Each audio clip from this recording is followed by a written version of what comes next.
દેશના ઉદ્યોગપતિ સાયરસ મિસ્ત્રીની સડક દુર્ઘટનામાં મૃત્યુ પછી હવે સવાલ ઊભા થઈ રહ્યા છે કે લોકોએ કઈ રીતે સેફટી બેલ્ટ પહેરીને કાર ચલાવે અથવા તે કારમાં બેસે।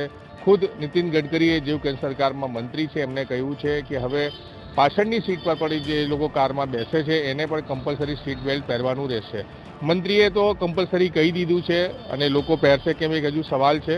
પણ મોટા ઉદ્યોગપતિની મૃત્યુ થઈ છે ત્યાર પછી આ નિવેદનો સામે આવ્યા છે। કેટલાક લોકો સુરતના અમારી સાથે છે, એમને અમે પૂછીશું અને જાણીશું કે તેઓ શું વિચાર કરી રહ્યા છે કે પાછળની જે સીટ છે એના પર બેલ્ટ પહેરીને બેસવું જોઈએ કે નહીં બેસવું, કેટલા ફાયદાઓ છે, નુકસાન શું છે। ધર્મેશભાઈ શું કહેશો?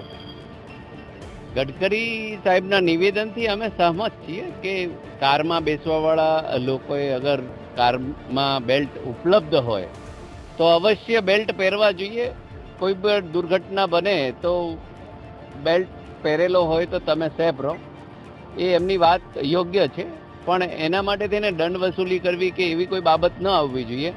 અકસ્માતમાં, રોડ અકસ્માતમાં પણ ઘણા બધા લોકો મૃત્યુ પામે છે, રસ્તાઓ ખાડાઓમાં પણ પડીને મૃત્યુ પામે છે।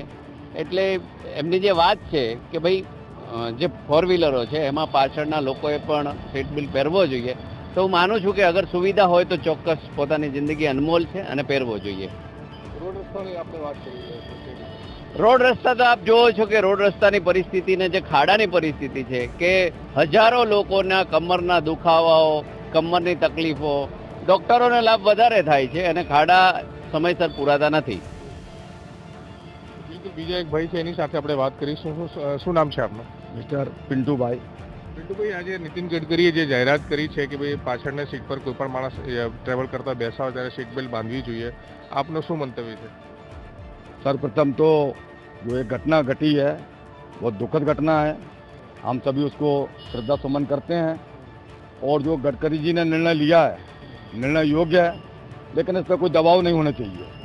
धीरे धीरे ही उसका सभी मानस पालन करेंगे और ये समाज के बीच की घटना है और इसमें कोई दंड वसूली वाला काम नहीं होना चाहिए।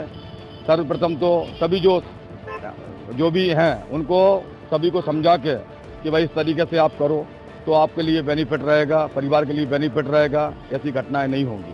लोग कितने जागरूक हैं? मंत्री जी ने तो कह दिया, लोग कितने जागरूक हैं? नहीं, लोग तो आज के समय में काफ़ी जागरूक हैं, ऐसी बात नहीं है।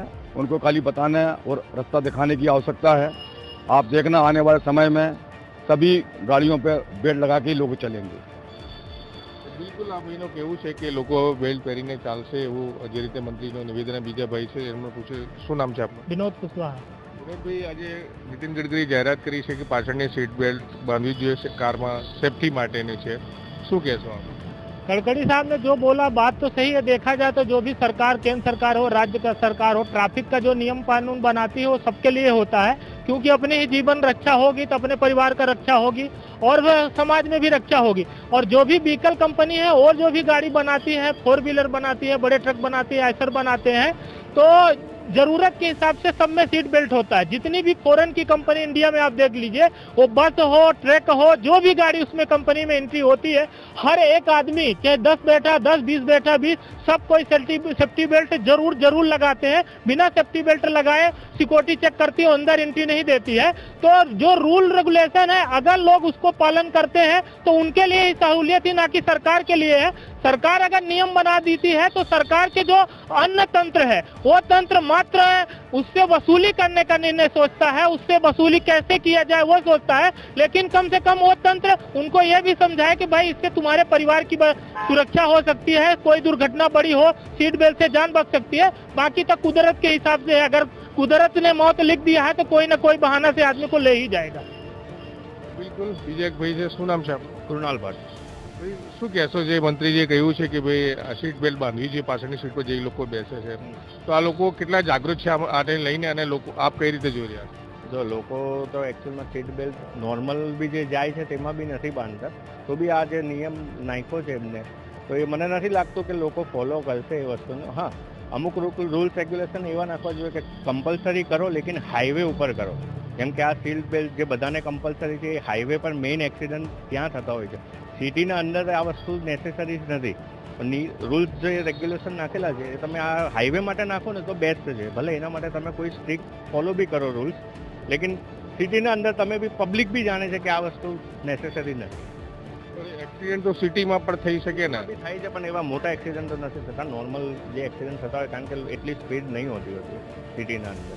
અને એકચ્યુઅલમાં જોવા જાય તો બધી 4-વ્હીલરમાં બલૂન્સ આજ સુધી કમ્પલસરી નથી થયા. બલૂન વગર તો સીટ બેલ્ટ બી કંઈ કામનું નથી થવાનું. આજે બધી ગાડીમાં પહેલાં બલૂન કમ્પલસરી થાય તો તમે બેલ્ટ બાંધો અને એક્સિડન્ટ થાય તો એનાથી પ્રોટેક્શન થઈ શકે. આજે નથી. 80% ગાડીમાં બલૂન્સ નથી. 20% ગાડીમાં એ બી ફ્રન્ટમાં જ છે, બેકમાં બલૂન નથી સિસ્ટમ. તો પછી શું કરે?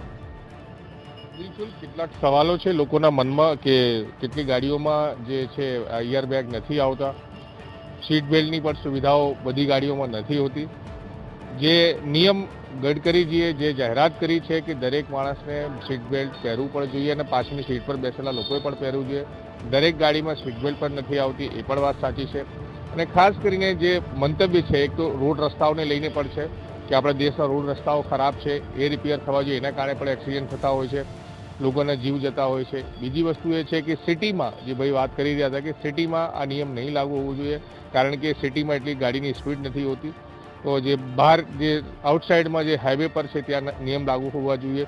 બીજી વસ્તુ એ છે કે આ નિયમ જ્યારે સરકાર લાવે છે ત્યારે એનો દુરુપયોગ બી જે સિસ્ટમના લોકો છે કરતા હોય છે, દંડાત્મક કાર્યવાહી પણ કરતા હોય છે, પૈસા પણ પડાવતા હોય છે.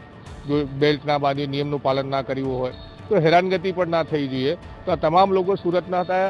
આ વાત પર પાછળની સીટ પર બેસેલા વ્યક્તિએ સીટ બેલ્ટ બાંધવી જોઈએ કે નહીં બાંધવી જોઈએ, આ મુદ્દે પર અલગ અલગ પોતપોતાની પ્રતિક્રિયા આપી હતી.